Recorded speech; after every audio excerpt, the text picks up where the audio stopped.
হরে কৃষ্ণ, রাধা রাধে বন্ধুরা। সকাল থেকে ব্লগটা শুরু করলাম। আরতি করে ভোগ লাগানো হয়ে গেছে। এবারে রান্না করছি। মশলা ভেন্ডি হবে, এই দেখো এইটুকু। অন্ন হয়ে গেছে, এই যে অন্ন হয়ে গেছে, ডালটাও হয়ে গেছে। এবারে সাঁতলাবো।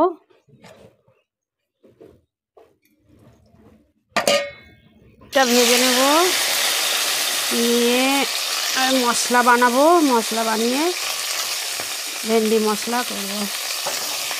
তারপরে আলুটা ভাজবো, পাঁপড়টা ভেজে নেব, নিয়ে ডালটা সাঁতলাবো। প্রভু তাড়াতাড়ি বেরোবে, কেননা আমাদের প্রভুর ইচ্ছা চালায় বন্ধুরা।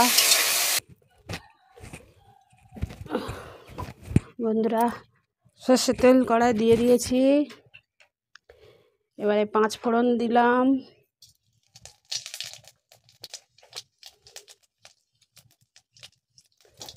একটু হিং দিলাম, তারপরে এটা আদা, ধনে, কাঁচা লঙ্কা, জিরে দিয়ে পেস্ট করা মশলা।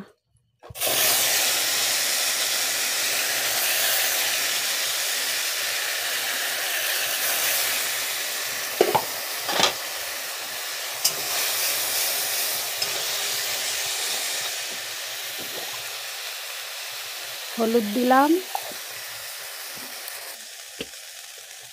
মশলা তেল ছাড়লে, মশলা দিয়ে তেলটা ছেড়ে গেছে। এবারে ভেন্ডিটা দিয়ে দেব।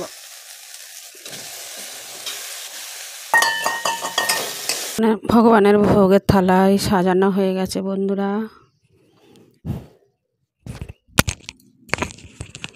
আলু ভাজার মশলা, ভেন্ডি, পাঁপড় আর শসা কেটে সাজিয়ে দিয়েছি। আর এই বাটিতে ডাল আছে, ভোগ লাগাবো বন্ধুরা। এবার আমি গোপালকে স্নান করিয়ে দিচ্ছি বন্ধুরা। গোপালকে স্নান করিয়ে তারপরে ভোগ লাগাবো।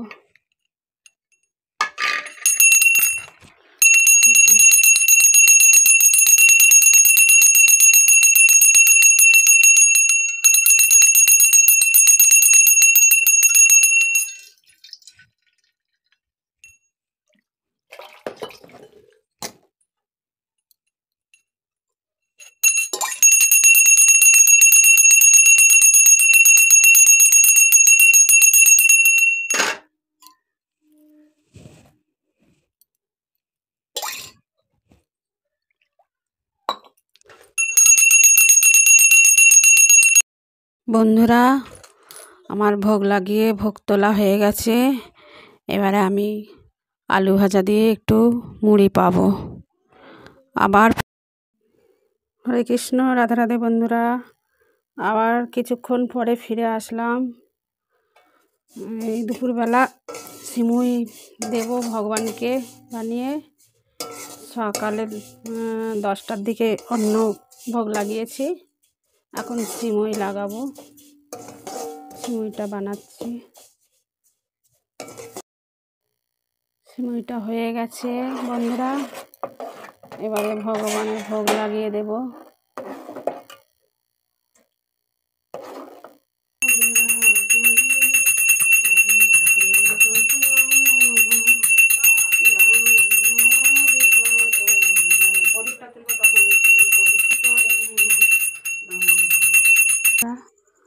আবার সন্ধ্যাবেলা চলে আসলাম খাবার ভগবানের জন্য রুটি তরকারি বানানোর জন্য।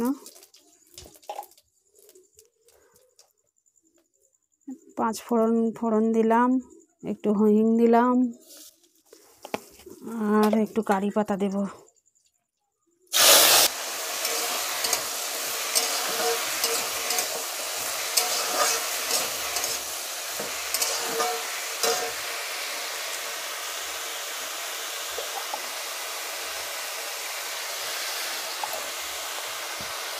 তো বন্ধুরা, রুটি তরকারি হয়ে গেছে, এই ভোগ লাগাচ্ছি ভোগ লাগিয়ে দিচ্ছি।